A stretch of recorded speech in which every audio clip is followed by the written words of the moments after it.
नमस्कार, रफ्तार मीडिया में आपका स्वागत है। आपके साथ मैं रीना झा बालियान। खबरों का रुख करेंगे, लेकिन उससे पहले एक नजर डालते हैं इस वक्त की हेडलाइंस पर।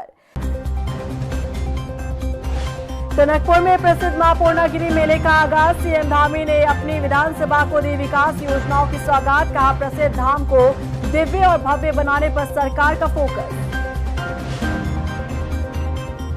27 से पहले कुंडवा बढ़ाने पर बीजेपी का फोकस। देहरादून में विपक्षी दलों के नेताओं ने थामा बीजेपी का दामन। महेंद्र भट्ट बोले, पीएम मोदी और धामी की नीतियों से प्रभावित हो रही जनता।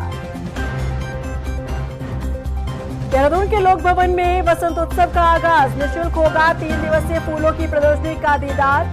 सुबह 9 से शाम 6 बजे तक खुले रहेंगे लोक भवन के द्वार।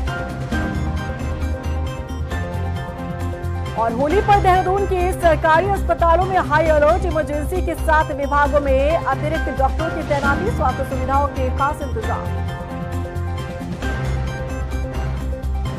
और चलिए अब बुलेटिन की शुरुआत कर लेते हैं। मुख्यमंत्री पुष्कर सिंह धामी ने चंपावत जिले के टनकपुर पहुंचकर प्रसिद्ध तीर्थ मां पूर्णागिरि मेले का शुभारंभ किया। ये मेला 27 फरवरी से शुरू होकर 15 जून तक चलेगा। बता दें कि पूर्णागिरि मेले में हर साल लाखों श्रद्धालु मां के दर्शन करने के लिए आते हैं। वहीं इस दौरान सीएम धामी ने कई विकास योजनाओं का लोकार्पण और शिलान्यास भी किया। उन्होंने कहा कि प्रदेश सरकार इस प्रसिद्ध धाम को दिव्य और भव्य बनाने के लिए लगातार काम कर रही है, ताकि इस मेले में आने वाले लाखों श्रद्धालुओं को सुविधा मिल सके। आज से ये बहुत उत्तर भारत का एक प्रसिद्ध मेला है, जहाँ माँ का सिद्ध पीठ है, माँ पूर्णागिरि का, और लाखों की संख्या में श्रद्धालु प्रत्येक वर्ष यहाँ आते हैं। आज से उनका आवागमन यहाँ होना शुरू हो जाएगा। इस मेले की संपूर्ण व्यवस्थाएं अच्छी हों, आने वाले श्रद्धालुओं का एक अच्छा अनुभव यहाँ से लेकर जाएं, और मेला आने वाले समय में वर्ष भर चले, इस निमित्त सारे काम यहाँ पर नियोजित किए जा रहे हैं। जो भी कामों का नियोजन किया जा रहा है, जो भी काम प्रस्तावित किए जा रहे हैं, वो इस दृष्टि से किए जा रहे हैं कि वो सभी स्थायी रूप से हों, अधिक से अधिक सुविधाएं हों, यहाँ पर पार्किंग अच्छी बने, सड़क निर्माण का कार्य अच्छा हो। पाटनागाड़ पर पुल के निर्माण की स्वीकृति प्रदान कर दी गई है। आने वाले समय में क्योंकि इस मार्ग पर पुल बन जाने से ये मार्ग हमारा 12 महीने आवागमन के लिए सुरक्षित हो जाएगा। एक तरफ उत्तराखंड बीजेपी के प्रदेश अध्यक्ष 2027 में बची हुई सीटों पर जीत दर्ज करने के दावे कर रहे हैं, तो वहीं दूसरी तरफ बीजेपी में जारी अंदरूनी गुटबाजी सियासी गलियारों में चर्चाओं का सबब बनी है। हालात ये हैं कि देहरादून में बिगड़ी बातें अब दिल्ली दरबार में पहुंचने लगी है। ऐसे में सवाल ये कि क्या बीजेपी जो दावे कर रही है उसे ऐसे ही पूरा किया जाएगा। देखिए रिपोर्ट। 26 फरवरी को आई उत्तराखंड के पूर्व कैबिनेट मंत्री और मौजूदा बीजेपी विधायक अरविंद पांडे की इस तस्वीर ने उत्तराखंड में बीजेपी की मौजूदा राजनीति में जारी गुटबाजी की खबरों को नई हवा दे दी है। दिल्ली में बीजेपी के केंद्रीय अध्यक्ष नितिन नबीन से हुई अरविंद पांडे की इस मुलाकात के कई मायने निकाले जा रहे हैं। माना यह भी जा रहा है कि नितिन नबीन से अरविंद पांडे की मुलाकात केंद्र में बैठे उत्तराखंड बीजेपी के ही कुछ नेताओं ने फिक्स कराई थी। आपको बता दें कि इस मुलाकात के एक दिन पहले ही उत्तराखंड बीजेपी के प्रदेश अध्यक्ष महेंद्र भट्ट ने अरविंद पांडे से उनके घर पर मुलाकात की थी। इस मुलाकात के दौरान दोनों के बीच तकरीबन आधे घंटे तक बंद कमरे में बातचीत हुई। दिलचस्प ये भी है कि अरविंद पांडे से मिलने के लिए महेंद्र भट्ट उनके गदरपुर स्थित आवास पर पहुंचे थे।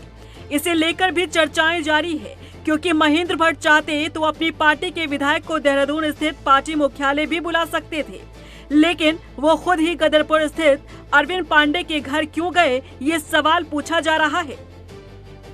सवाल ये भी है कि कहीं ऐसा तो नहीं कि सरकार से नाराज चल रहे अरविंद पांडे ने पार्टी के प्रदेश अध्यक्ष के बुलावे को टाल दिया हो और आनन फानन में महेंद्र भट्ट को अरविंद पांडे के घर की दौड़ लगानी पड़ी हो। देखिए, पहली बात तो यह है कि ये भाजपा का अंदरूनी मामला है कि कौन नाराज है और किसे वो पार्टी बनाती है, लेकिन बहुत सारी चीज़ें अब जनता के सामने आ चुकी हैं।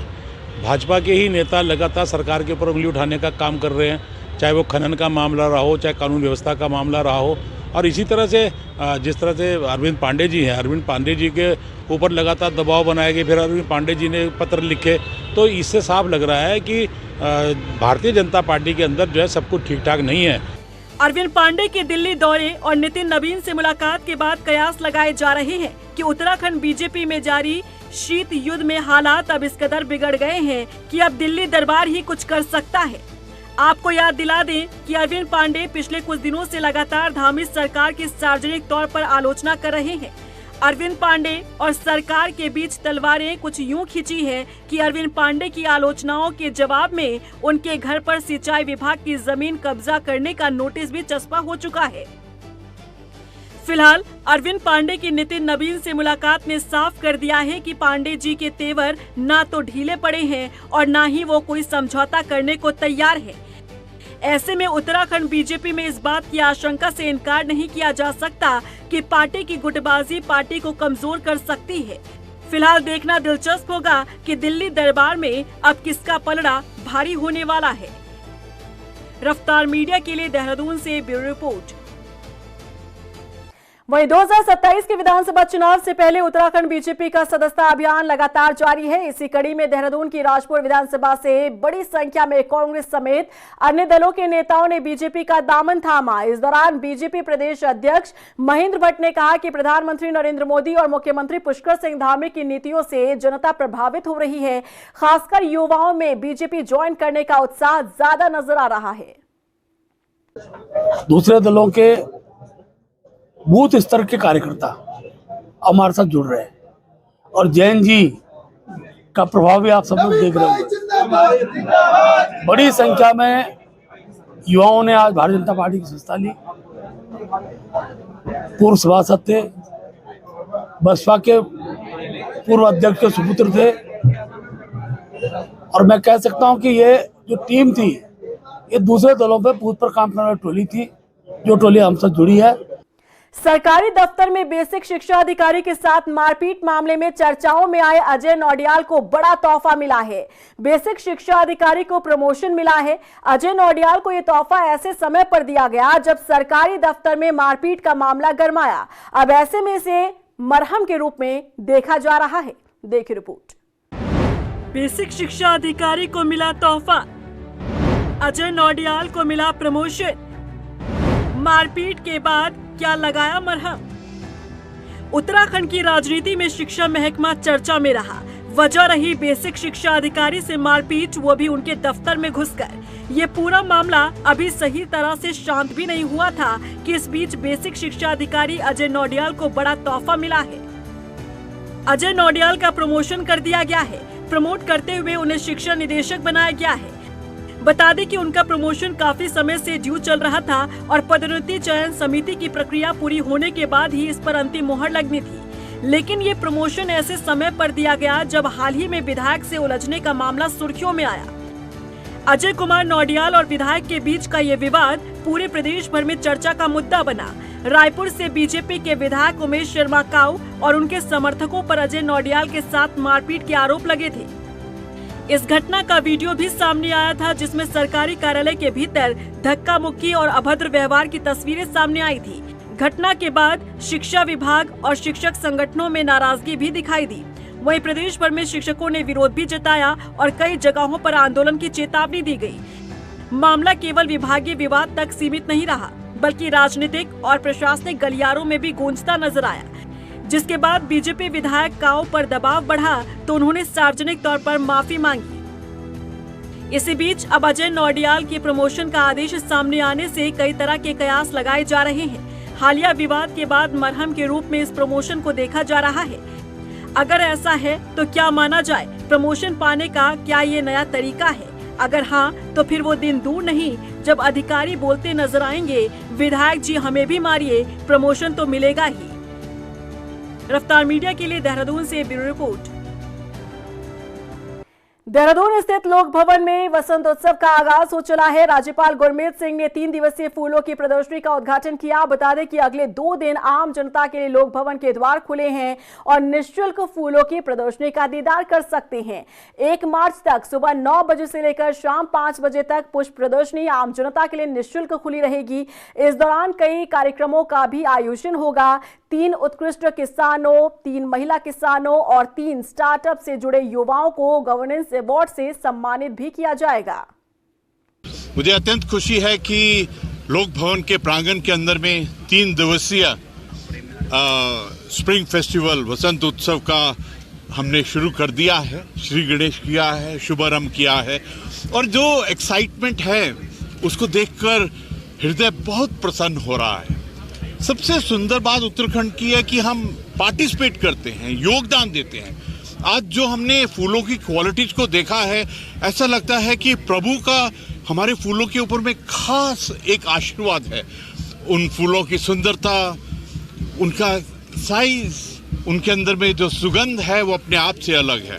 मुझे अत्यंत प्रसन्नता हुई कि हर किसान ने, हर प्रोग्रेसिव किसान ने जो बागवानी में बिलीव करते हैं, जो उनके अंदर पैशन है, लगन है, उन्होंने यहाँ पर अपने फूल को डिस्प्ले किया है और उन्होंने सबके साथ में साझा किया है कि इतने सुंदर फूल हैं।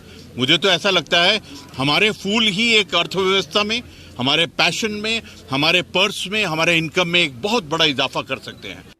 टिहरी लेक फेस्टिवल को लेकर विधायक किशोर उपाध्याय ने बताया कि ये फेस्टिवल सिर्फ मनोरंजन का कार्यक्रम नहीं है, बल्कि हिमालय की प्राकृतिक सुंदरता और स्वच्छ वातावरण को बढ़ावा देने का प्रयास है। उन्होंने कहा कि हिमालय फेस्टिवल का उद्देश्य लोगों को शुद्ध हवा, प्राकृतिक ऑक्सीजन और पर्यावरण संरक्षण को लेकर जागरूक करना है। इसके साथ ही टिहरी झील को पर्यटन और एडवेंचर गतिविधियों के प्रमुख केंद्र के रूप में विकसित करने पर भी जोर दिया जा रहा है। हम अभी तक उसका जो है प्रचार और प्रसार नहीं कर पाए। हमारे मन में वो गौरव भी निहित नहीं हो पाया। इसलिए मैं बहुत बधाई देता हूँ और बहुत आभारी हूँ हमारे यशस्वी मुख्यमंत्री पुष्कर सिंह धामी जी का। हम लोगों ने एक सुझाव दिया कि ये टिहरी लेक फेस्टिवल पहले होता था, सीमित रूप में होता था, एक उसका वैश्विक असर होना चाहिए और उन्होंने उस सुझाव को स्वीकार किया। मैं उनका अंतर्मन से पूरे टिहरी जनपद वासियों की तरफ से बहुत आभार व्यक्त करता हूँ। घनसाली के पूर्व विधायक भीमलाल आर्य ने प्रदेश सरकार और स्थानीय विधायक पर तीखा हमला बोला है। उन्होंने कहा कि पिलखी में सामुदायिक स्वास्थ्य केंद्र का शिलान्यास किसी सरकार की कृपा नहीं इस पर, बल्कि क्षेत्र की जनता के लंबे जन आंदोलन का परिणाम है। घनसाली दैविक आपदा प्रभावित क्षेत्र है। यहाँ सालों से उप जिला चिकित्सालय की मांग उठती रही, लेकिन सरकार ने केवल CHC देकर जनता को झुनझुना थमा दिया। हमारी प्रसूताबेन अनीसा रावत, रवीना कठेत, नीतू पवार जी और पूरब सिंह जी जो हैं काल के मुंह में समा गए थे। और कल हम जनता की तरफ से मैं उद्घाटन सत्र में जा रहा था और अपनी बात को रख रहा था कि साहब हमने जो है घनसाली की जनता ने आपसे उप जिला अस्पताल मांगा है और आप हमको सामुदायिक स्वास्थ्य केंद्र दे रहे हैं। तो सरासर जो है सरकार की जो घनसाली क्षेत्र के प्रति मंशा है, जो यहाँ के हमारे माननीय विधायक शक्तिलाल शाह जी हैं, उनका जो नकारापन है, उनका जो असंवेदनशीलता क्षेत्र के प्रति है, उनका जन समस्याओं के प्रति कोई ध्यान नहीं है। कानून व्यवस्था को लेकर पहले से ही पुलिस सरकार की किरकिरी करवा चुकी है और अब कुमाऊं से भी ऐसे मामले सामने आ रहे हैं। एक के बाद एक रेप की 2 घटनाओं ने कुमाऊं IG और पुलिस के इकबाल पर सवाल खड़े कर दिए हैं। ऐसे में सवाल उठता है कि क्या IG साहिबा रिद्धिम अग्रवाल से जोन संभल नहीं पा रहा है। देखिए रिपोर्ट। IG साहिबा जोन संभालो, 2 दिन में 2 गैंगरेप, अंधा राज, अपराधी बेखौफ, कहां है पुलिस का इकबाल। उत्तराखंड में बिगड़ते कानून व्यवस्था को लेकर पहले से ही पुलिस सवालों के घेरे में है। पुलिस की कार्यप्रणाली के कारण सरकार की किरकिरी हुई, लेकिन इन सब से भी लगता है कि पुलिस प्रशासन को कोई फर्क नहीं पड़ता। अब कुमाऊं जोन की बात करें तो 2 दिन के भीतर 2 गैंगरेप की वारदात को अंजाम दिया गया। रुद्रपुर में महिला के साथ गैंगरेप, तो वहीं हल्द्वानी के काठ गोदाम में बच्ची के साथ गैंगरेप। और ये हाल तब है जब कुमाऊं जोन की कमान महिला पुलिस अधिकारी के हाथों में है। हल्द्वानी में तो दरिंदों ने बच्ची को हवस का शिकार बना डाला।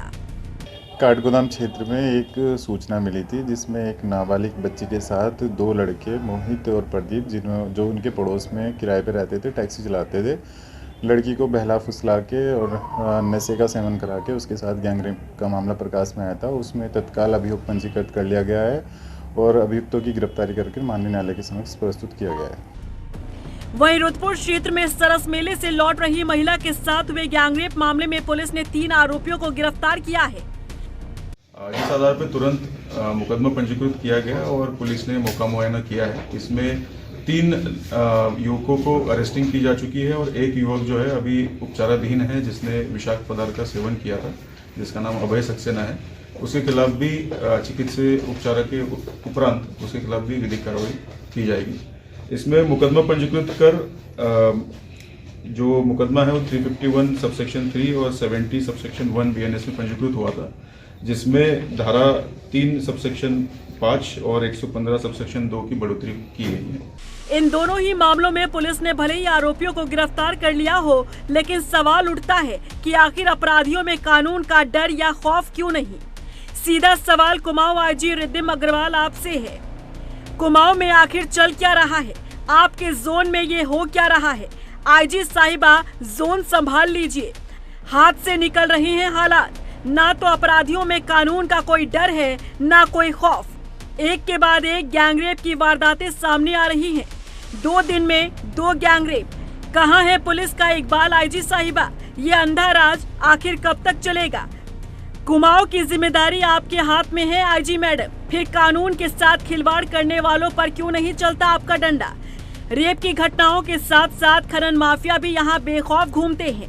कानून की नाक के नीचे उनका कारोबार फल फूल रहा है। कानून को ये माफिया ठेंगा दिखा रहे हैं, क्योंकि ये पुलिस को हल्के में ले रहे हैं। आईजी मैडम, आपको अब एक्शन में आना होगा। ऐसे बेखौफ बदमाशों को सबक सिखाना होगा, क्योंकि कुमाऊं में बिगड़ती कानून व्यवस्था पर आपसे ही सवाल पूछा जाएगा आईजी मैडम जी। रफ्तार मीडिया के लिए देहरादून से ब्यूरो रिपोर्ट। वहीं बीजेपी के प्रदेश अध्यक्ष महेंद्र भट्ट पर लग रहे बार पार्टी में शामिल होने के आरोपों पर सफाई पेश की है। महेंद्र भट्ट ने कहा कि उनकी छवि को खराब करने की मंशा से इस तरह के बयान दिए जा रहे हैं। दरअसल हाल ही में कांग्रेस के प्रदेश अध्यक्ष गणेश गोदियाल ने मुंबई में हुई एक बार पार्टी में महेंद्र भट्ट के शामिल होने का जिक्र किया था, जिसके बाद से सियासी गलियारों में चर्चाएं तेज हो गई थी, जिस पर अब भट्ट ने अपना पक्ष रखा है।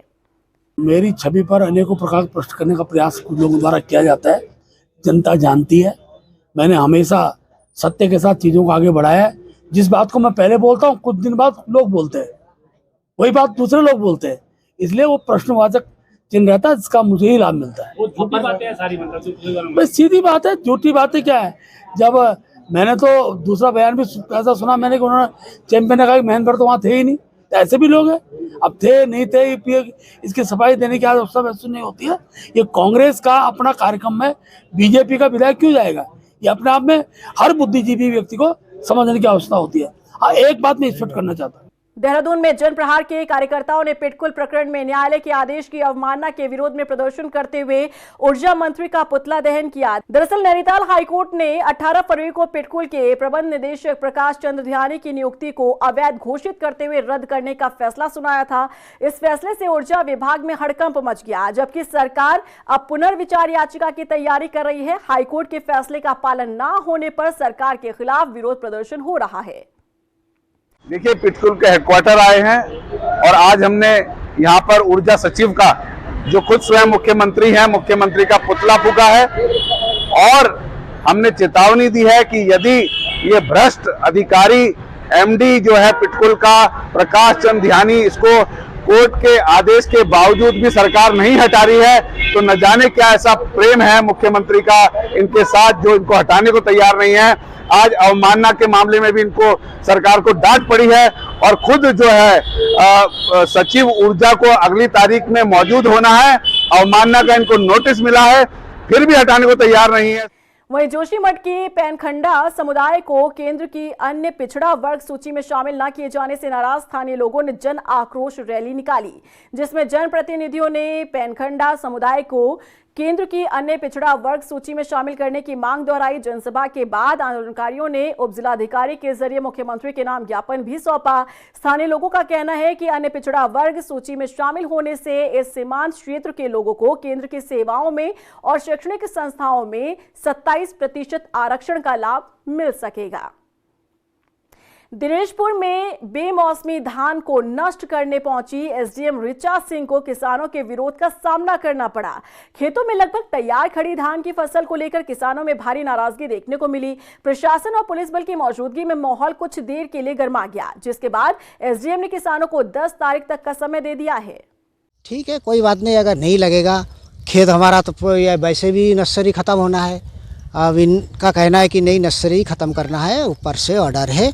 अब ये नीचे स्तर के जो प्रशासन है वो भी क्या करे। तो अभी जो तहसील से आए हैं, यहाँ पटवारी साहब भी आए हैं, बड़ी राई का है, और डीएम एसडीएम भी आने वाले हैं। देखो क्या निर्णय लेते हैं। जैसे हम तो सरकार से आगे भी तो नहीं है, हम तो यही कहते हैं कि नीचा नीचा लग जाए। इस स्थान पर इन लोगों का ये कहना है कि हमारी अभी यहाँ पर धान के अलावा अन्य फसल कोई और नहीं हो सकती है। तो मैंने इसमें कृषि अधिकारी जो मौके पे मौजूद है उनसे मैंने इसमें जांच करने के लिए कहा है कि वो जांच करके ये स्पष्ट कर दें कि क्या यहाँ पर धान ही के अलावा कोई और फसल नहीं हो सकती है। उसके उपरांत इसमें आगे की कार्रवाई की जाएगी। इन लोगों ने यहाँ पे थोड़ा सा विरोध प्रदर्शन किया। इनका ये कहना है कि यहाँ पर कोई और फसल हो ही नहीं सकती है, तो जांच के बाद इसमें आगे की कार्रवाई की जाएगी। दिल्ली देहरादून एक्सप्रेसवे का एक वीडियो सोशल मीडिया पर तेजी से वायरल हो रहा है। कुछ लोग एलिवेटेड रोड पर लिखते नजर आ रहे हैं कि ये रोड मुसलमानों के लिए नहीं है। ये लोग हिंदू रक्षा दल के कार्यकर्ता बताए जा रहे हैं, जिनका कहना है कि विशेष समुदाय के लोग टैक्स नहीं देते, इसीलिए उन्हें नेशनल हाईवे जैसे सार्वजनिक रास्तों का इस्तेमाल करने का कोई हक नहीं है। वह इस वीडियो को लेकर लोग सोशल मीडिया पर अलग अलग तरह की प्रतिक्रिया दे रहे हैं। उत्तराखंड एसटीएफ और देहरादून पुलिस ने संयुक्त ऑपरेशन में कुख्यात सुनील राठी गैंग के 2 सक्रिय शूटर को गिरफ्तार किया है। बताया जा रहा है कि ये दोनों बदमाश किसी बड़ी वारदात को अंजाम देने की फिराक में थे। पुलिस ने इनके पास से 2 अवैध पिस्टल और 2 जिंदा कारतूस बरामद किए हैं। एक सूचना के आधार पर कि इस तरह के कुछ अपराधियों का मूवमेंट है जो यहाँ पर कुछ लोगों से रंगदारी लेने का प्रयास भी कर रहे हैं, कुछ लोगों को धमका भी रहे हैं। इसको देखते हुए एक टीम का गठन किया गया था, जिसमें एसटीएफ की टीम और साथ ही साथ देहरादून पुलिस की संयुक्त टीम बनाई गई। इस टीम ने जो है गाड़ी को रोककर जब उसमें तलाशी ली तो उसमें 2 अभियुक्त इसमें पाए गए, जिससे पूछताछ में पता चला कि इनके द्वारा जो है लगातार यहाँ पर आकर लोगों को धमकाने का प्रयास किया जा रहा था। ऐसी कुछ प्रॉपर्टीज़ में डिस्प्यूटेड में उनका हाथ था और उनकी तलाशी ली गई तो उसमें 2 अवैध पिस्टल .32 बोर के और 7 कारतूस बरामद हुए, जो लोगों को डराने के उद्देश्य से लाए गए थे।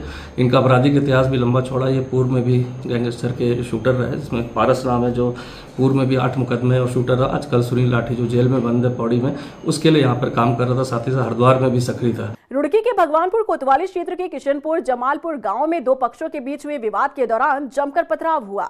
इस पथराव में एक महिला सहित 3 लोग घायल हो गए। वहीं घटना का वीडियो सोशल मीडिया पर वायरल हो रहा है, जिस पर एसपी देहात शेखर चंद्र सुयाल ने बताया कि वीडियो का संज्ञान लेते हुए मामले की जाँच की जा रही है। देखिए, किशनपुर जो भगवानपुर थाना क्षेत्र का मामला आप जिसमें पूछ रहे हैं, ये पड़ोस के का मामला है। बच्चों को लेकर कुछ झगड़े की बात आई है। पुलिस के संज्ञान में इसमें प्रिवेंटिव भी करेंगे और तहरीर आने पे लीगल कार्रवाई भी करेंगे। हल्का प्रभारी को अलग कर क्या एक ही समुदाय से हैं दोनों? कोई गिरफ्तारी अभी तक कुछ? अभी तक। और इसी के साथ फिलहाल इस बुलेटिन में बस इतना ही, लेकिन चलते चलते एक नजर डाल देते हैं इस वक्त की हेडलाइंस पर। टनकपुर में प्रसिद्ध मां पूर्णागिरी मेले का आगाज। सीएम धामी ने अपनी विधानसभा को दी विकास योजनाओं की सौगात। कहा प्रसिद्ध धाम को दिव्य और भव्य बनाने पर सरकार का फोकस। 27 से पहले कुंडा बढ़ाने पर बीजेपी का फोकस। देहरादून में विपक्षी दलों के नेताओं ने थामा बीजेपी का दामन। महेंद्र भट्ट बोले, पीएम मोदी और धामी की नीतियों से प्रभावित हो रही जनता। देहरादून के लोक भवन में वसंत उत्सव का आगाज। निःशुल्क होगा 3 दिवसीय फूलों की प्रदर्शनी का दीदार। सुबह 9 से शाम 6 बजे तक खुले रहेंगे लोक भवन के द्वार।